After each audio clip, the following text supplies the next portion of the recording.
France முழுவதும் உணவகங்கள் நெருக்கடி எதிர்ப்பு மனுக்கள் எனப்படும் குறைந்த விலையிலான உணவு தீர்வுகளை அறிமுகப்படுத்த நடவடிக்கை எடுக்கப்பட்டுள்ளது.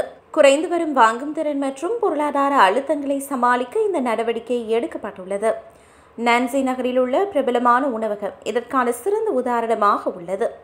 இங்கு ஒரு ஸ்டார்டர், பிரதான உணவு மற்றும் இனிப்பு என முழுமையான ஒரு மெனு 10 யூரோவில் வழங்கப்படுகிறது. வயதானவர்கள், மாணவர்கள் என பலர் இந்த திட்டத்தை கொண்டு வந்ததற்கு நன்றி தெரிவித்துள்ளனர்.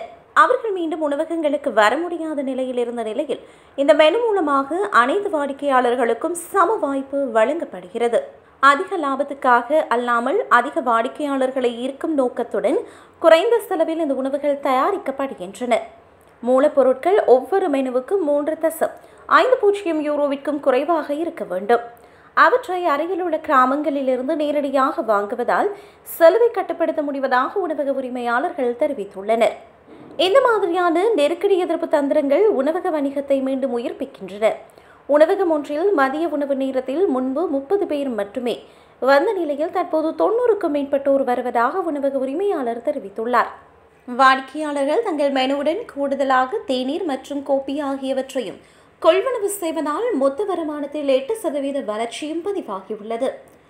இவ்வாறான நிலையில் இந்த நடைமுறையை நாடு முழுவதும் உள்ள உணவகங்களில் நடைமுறைக்கு கொண்டு வர நடவடிக்கை எடுக்கப்பட்டுள்ளதாக தெரிவிக்கப்படுகிறது.